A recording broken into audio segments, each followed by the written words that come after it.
네, 앞에서는 그 동해바다에 에브라함 링컨이라는 미국 항공모함 전단이 와 있기 때문에 지금 일본어가 같이 훈련하고 있는데 북한이 4월 15일 날 계획했던 일을 못한 것 아니냐 하는 그런 내용의 말씀을 드렸습니다. 두 번째 주제는 이미 말씀드린 대로 우크라이나 전쟁이 지금 이제 8주째가 되는데 그 뭐 전시 상황은 뭐 지금 그냥 약간 고착 상태가 진행되고 있습니다. 우리나라 언론에는 뭐 우크라이나가 대단히 잘 싸우는 거로 이렇게 얘기가 많이 전해지는데 강대국과 약소국이 싸우면은 어느 경우라도 강대국이 이깁니다. 저는 러시아가 이길 거라고 지금 보고 있는데 뭐 이긴다는 것이 뭐겠습니까? 원하던 바를 성취할 수 있는 것을 이기는 거로 치는 것이죠. 예. 근데 이제 경제적인 측면, 그러니까 이제 서방 측은 우크라이나를 군사적으로 도와주진 않습니다. 사람이 가서 도와주진 않고 그냥 무기를 보내주는 정도로 도와주고 있는데, 예. 이제 서방 측이 의도했던 것은 경제 제재를 통해서 러시아를 붕괴시키겠다. 러시아의 전쟁 수행력 자체를 마비시켜 버리겠다라고 얘기를 했는데 서서히 우리나라 언론에도 이렇게 그 내용이 나옵니다. 러시아가 도무지 이렇게 경제적으로 타격을 입는 것 같지가 않아. 오히려 더 고생하는 것이 서방 측 같아라는 그런 뉴스들이 지금 솔솔 나오고 있죠. 그래서 서방 국가들은 고생하는 반면 러시아는 경제 제재를 오히려 비웃고 있는 것 같다라는 그런 주제입니다. 예, 4월 18일 날이죠. 뭐 며칠 안 됐습니다. 미국 국무부 대변인 네드 프라이스가 러시아와 우크라이나 전쟁은 연말까지 갈 수도 있다라고 얘기했는데 저는 미국이 연말까지 끌어보겠다라는 의도가 있는 거로 칩니다. 미국이 우크라이나한테 무기를 안 대주면 전쟁은 진즉 끝났을지 모릅니다. 근데 미국이 계속 대줌으로써 우크라이나가 항전을 하는 것이죠.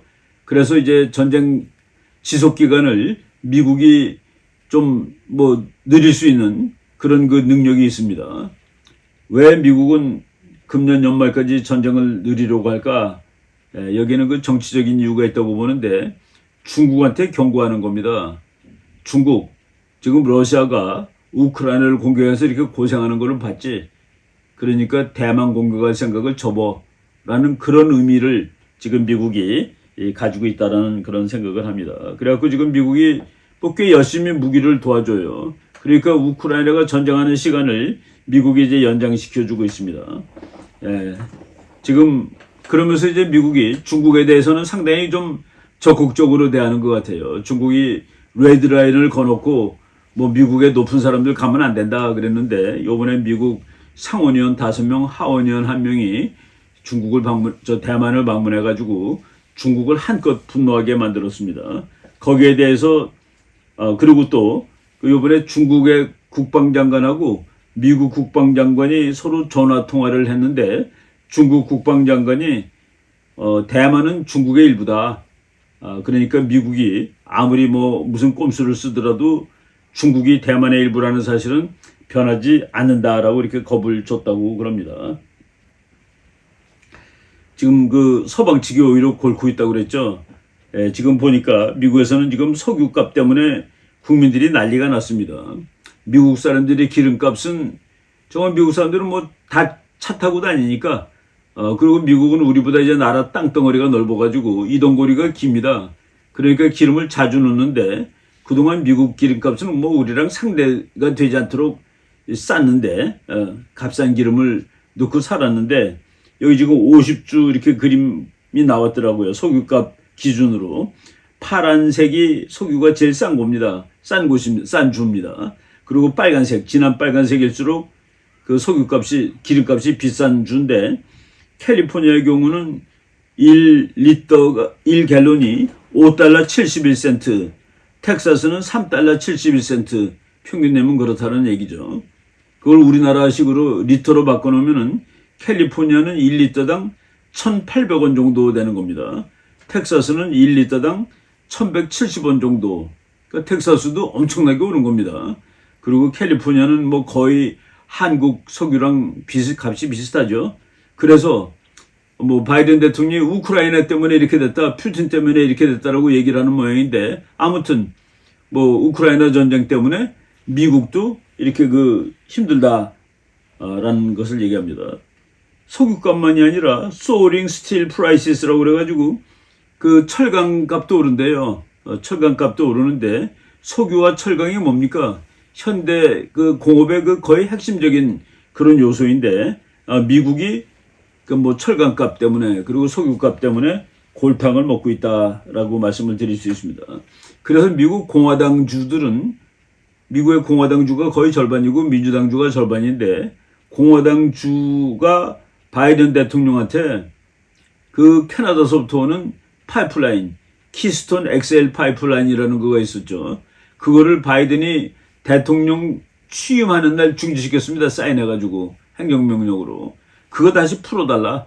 너무 석유 값이 올라가지고 국민들 삶이 피폐해지고 있다라고 지금 항의하는 중입니다. 미국 그 공화당 주에서 지금 엑셀 파이프라인을 다시 이제 짓다가 말은 거예요. 건설하다 말았는데 이것을 다시 건설해야 된다라고 지금 졸라대고 있습니다. 그러니까 미국 바이든 대통령이 우크라이나 전쟁 때문에 직접 자기 그 정치적인 생명에도 영향을 미치는 일이 일어나고 있는 것이죠. 예, 미국 사람들은 바이든의 그 환경 정책 때문에 기름값은 이미 오르고 있었다. 그런데 우크라이나 때문에 더 확 올랐다라고 알고 있는 겁니다. 근데 바이든은 자기의 그 환경 정책이 아니라 이 석유값 오른 대부분의 이유를 푸틴 때문에, 푸틴이 우크라이나를 공격한 것 때문이라고 얘기를 했는데, 뭐 국민들이 거기에 다 동의하지는 않습니다. CNN에서 그 대통령의 그 인기도를 조사를 했는데 39%가 지지하는 겁니다. 폭스뉴스 걸 보면 33%밖에 안 됩니다. 이거는 거의 40% 이하로 내려가면은 이미 통치불능이라고 보는데 거의 그 정도로 내려갔습니다. 그래서 그 CNN에서는 아예 그 제목을 이렇게 잡았습니다. It's been a very bad few days for Joe Biden. 조 바이든한테는 정말로 나쁜 며칠간이었다라는 이런 식으로 지금 이 대통령이, 그러니까 우크라이나 러시아가 지금 죽어간다라는 뉴스가 아니라 미국이 아주 그 뭐 정신이 없다라는 그런 뉴스가 막 나오는 것이죠. 네. 그래서 그 워싱턴 익자미너라는 신문에는 Biden's poll woes worsen as he tumbles into 30s in election year. 금년 가을에 선거가 있는데 선거하는 해에 30%대로 때까지 지금 내려가가지고 이 가을에 큰일 나게 생겼다라는 그런 기사들이 이제 곳곳에 나옵니다. 2024년에 누가 대통령이 되기를 원하느냐에서 바이든이 되기를 원한다는 28%, 트럼프가 되기를 원한다가 42%입니다.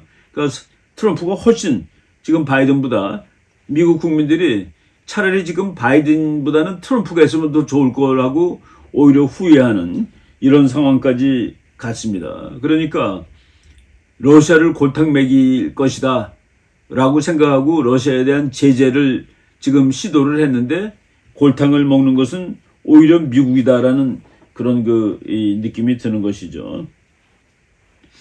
그러니까 미국 사람들 중에서 34%만이 바이든이 대통령 직책을 잘하고 있다.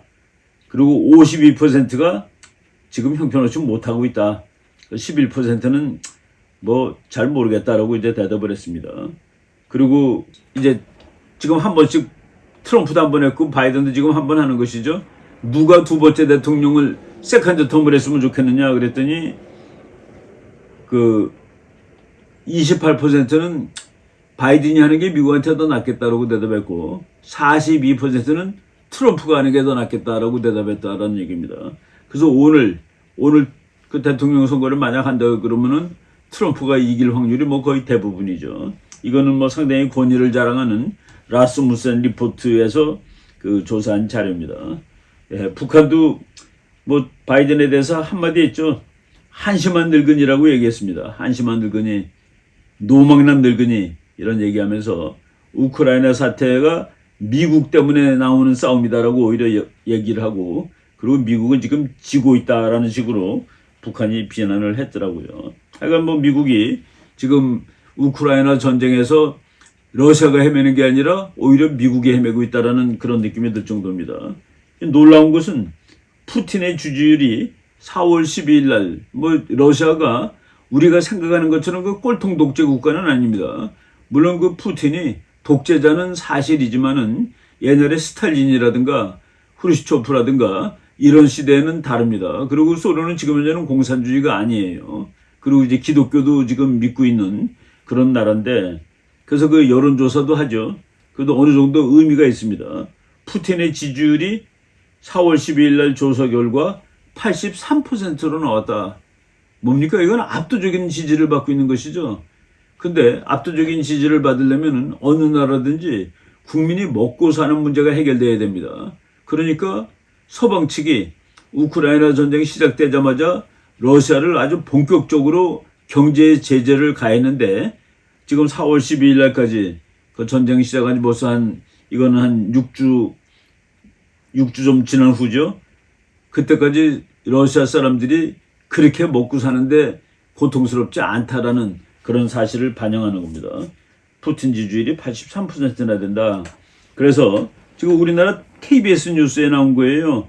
한국 뉴스가 대부분이 러시아에 대해서 부정적이고 우크라이나에 대해서 우호적인 방송을 내보냈는데, 이게 그 제재의 불편을 못 느낀다. 그러니까 그 발레라라는 학교 선생님한테 이제 집에 가서 그 인터뷰를 한 겁니다. 제재의 불편을 느끼지 못해요. 그래서 그 선생님이, 발레라라는 교사가 냉장고를 열어서 보여주는 겁니다. 요즘 곡류와 설탕 등을 살 때 수량에 제한이 생겼지만 우리 집에 이렇게 보시다시피 가득 있어요. 다 있어요. 저는 항상 여유분을 구매해 놓아요. 그래서 특별히 불편한 건 없습니다. 라고 얘기를 하는 그 뉴스가 우리나라 그 방송에 나왔더라고요. 예. 그리고 그거보다 일주일 전에 KBS 2022년 4월 12일자군요. 러시아에 대한 경제 제재가 7주차에 접어든 4월 12일 현재 루블화의 가치도 정상을 회복했고 러시아 경제는 별로 타격을 입지 않았다. 이렇게 나와요. 그러니까 그 금융 제재를 해가지고 전쟁 시작하던 때보다 몇 주 지났을 때는 거의 루블화가 50% 정도로 이 가치가 급락을 했다가 지금 다시 오르기 시작해가지고 지금은 전쟁 시작할 때랑 같은 수준이 됐습니다. 그러니까 금융 제재가 하나도 통하지 않는다 그런 얘기죠. 러시아를 제재하기 위해서는 러시아가 석유를 팔지 못하게 해야 됩니다. 왜 그러냐면은 러시아의 GDP 중에서 러시아 GDP가 우리나라보다 좀 작다고 그랬죠. 우리나라 세계 10등, 러시아가 세계 11등인데 러시아의 GDP 중에서 석유 수출 대금이 거의 한 50% 정도 됩니다. 완전히 석유 가지고서 GDP를 구성하는 나라예요. 혹자는 60%라고 얘기하는 사람이 있는데, 그러기 때문에 러시아를 혼내주려면 방법이 러시아 석유를 다른 나라들이 안 사줘야 됩니다. 그지 러시아가 석유를 못 팔아먹어가지고 쩔쩔 텐데, 근데 그 구조가 그렇지 않다는 얘기죠. 서방 제재 비우는 푸틴, 이거는 YTN에서 4월 19일 날 나온 겁니다. 그러니까 그 일주일 상관으로 KBS하고 YTN이 전부 러시아가 경제적으로 별로 고생하지 않고 있어라는 그런 뉴스를 보내줬는데, 4월 19일 날 YTN 뉴스에서 서방 제재를 비우는 푸틴, 그리고 4월 18일 날 푸틴 대통령이 나와서 방송을 했는데 경제적으로 문제가 하나도 없고, 그리고 러시아 역사상 그 1사분기라는 건 1월 달서부터 3월 달까지죠. 1사분기의 수출 흑자를 최대를 냈다고 합니다. 그 러시아가 지금 전쟁을 하고 서방 세계가 러시아를 경제 제재하는 이 순간에 러시아가 가장 돈을 많이 벌었다. 놀라운 얘기죠. 어떻게 가장 돈을 많이 벌겠습니까? 석유를 더 팔았다? 그건 아니에요. 석유를 더 판 게 아니라 지금 그 제재 받고 전쟁하다 보니까 같은 똑같은 양인데 석유 값이 비싸진 겁니다. 그래서 러시아가 석유를 그대로 팔아먹었는데 들어오는 돈은 훨씬 더 많았다라는 얘기죠. 유럽이 말이죠. 2월 24일 전쟁 시작한 이후에 러시아를 경제 제재한다고 그러면서 러시아산 석유만 44조 원어치를 샀답니다. 석유는 안 살 수가 없는 거예요. 아니, 석유를 사오는 나라가 석유를 파는 나라를 어떻게 제재를 합니까? 석유 없으면 아무것도 못 하는데. 그래서 러시아, 근데 이제 다만 러시아가 석유를 파는데 지금 러시아가 지금 막 욕먹잖아요. 이게 러시아 석유 그러면 사람들이 화낼까봐 거기다 아랍 석유랑 막 섞어가지고 판답니다. 그 꼼수 치는 거죠. 이게 아랍 거야 이렇게 파는데 사실은 러시아 거다는 얘기입니다. 그래서 러시아산 석유가 유럽 내에서 다른 지역 석유와 이렇게 섞여서 팔리고 있다. 예. 바이든이 이제 미국 국민들한테 얘 때문에 우리가 석유가 비싼 거야 그랬는데 미국 국민들이 전쟁 나기 전에 이미 올랐어 라고 얘기하는 그런 뉴스도 지금 막 나오고 있는데 아무튼 서방 측이 러시아 석유를 안 사올 수가 없습니다. 그러니까 석유가 러시아 제재의 관건인데 이거를 제재하는 나라가 더 아픈 거예요. 그래서 제가 이제 이미 오래전에 얘기했죠. 전쟁 시작된 다음에 그 미국하고 나토가 러시아를 경제 제재하는데 석유, 에너지를 자급하는 나라, 그리고 식량을 자급하는 나라는 제재를 할 방법이 없습니다. 러시아는 식량도 자급하고 있고 에너지도 자급하고 있어요. 제재를 해야 될 나라가 오히려 더 피곤하다는 그런 얘기입니다. 그래서 러시아 국제 수지도 안정돼 갖고 루블화 환율도 전쟁 전 수준을 다 회복했고 그래서 푸틴이 서방 측의 경제 제재는 실패야 오히려 역효과를 내고 있지. 그래서 블라디미르 푸틴 말입니다. 1분기 경상수지 흑자는 미국 달러 580억 달러 이상을 기록했습니다. 사상 최대치입니다. 석유를 더 팔았다가 아니라 같은 양의 석유를 팔았는데 석유값이 비싸져서 돈 훨씬 많이 벌었다. 이거 보면은 우리가 기대했던 것이 얼마나 맞아떨어지지 않냐를 알 수 있는 겁니다. 러시아가 이렇게 끄떡없는 이유는 에너지와 식량을 자급할 수 있는 나라다. 본질적으로 이 같은 나라를 경제 제재하겠다는 것은 발상이 잘못된 것이다. 게다가 러시아를 제재하려는 나라들인 서방 국가들은 러시아로부터 에너지와 식량을 수입하는 나라다. 서방 측 국민들이 러시아 국민들보다 똑같이 제재를 할 경우에는 러시아보다는 서방 측 국민들이 더 아픈 겁니다. 그 어떻게 그 제재를 하겠습니까? 러시아 GDP 중에서 에너지 수출이 차지하는 비중이 50~60%가 되는데 그래서 러시아 석유를 안 사야지 러시아가 이제 아픈데 서양 나라들이 러시아 석유를 안 사올 방법이 없었다. 제가 어느 정도로 의존하는 것을 봤더니 뉴욕타임스 4월 5일자에 이런 기사가 나왔더라고요. Why Germany can't just pull the plug on Russian energy. 왜 독일은 pull the plug, 그러니까 우리가 그 전기 꼬지를 빼는 거예요. 러시아 에너지로부터 이거를 그 전기 꼬지를 왜 뽑을 수가 없느냐 했는데 독일이 우리보다 좀 추운 나라죠. 겨울에 이제 난방해야 되는데 독일의 난방하는 에너지 그리고 공장을 돌려야 되죠. 석유 없으면 공장 못 돌리죠. 자동차 타야죠. 버스 타야죠. 트럭 타야죠. 이런 거 쓰는 기름의 절반을 러시아 거를 쓴답니다. 그러니까 독일이 러시아 제재하면 독일은 망하는 거예요. 그래서 제재할 수 없다. 바로 이런 이유 때문에 지금 러시아가 버티고 있고 오히려 서방 측이 헤매고 있다. 그리고 레드 프라이스가 앞으로 전쟁이 금년 말까지 갈지도 모른다. 8개월을 더 갈지 모른다는 거는 미국이 무기를 계속 대주겠다. 그 전쟁의 시간을 끌겠다라는데 제가 이것의 그 국제정책적 의미는 중국, 봐라. 러시아가 그 우크라이나 약한 나라 침공했는데도 이렇게 헤매고 있어. 그러니까 중국은 대야만을 침략할 생각을 아예 하질 마라라는 그런 의미를 가진 거 아닌가라는 생각을 해봅니다. 그래서 이번 주는 뭐 조금 짧지만은 약간 북한이 미국 항공모함이 오니까 역시 좀 그걸 무서워하는구나. 무서워하는 것이 정상이죠. 아마도 김정은이가 용감하게 길거리에 활보하지 못하고 있을 겁니다. 미국 항공모함이 동해 바다에 와 있는 한. 그리고 지금 러시아가 이제 경제 제재를 거의 무용지물화 만들고 있는 이런 상황이다라고 말씀을 드렸습니다.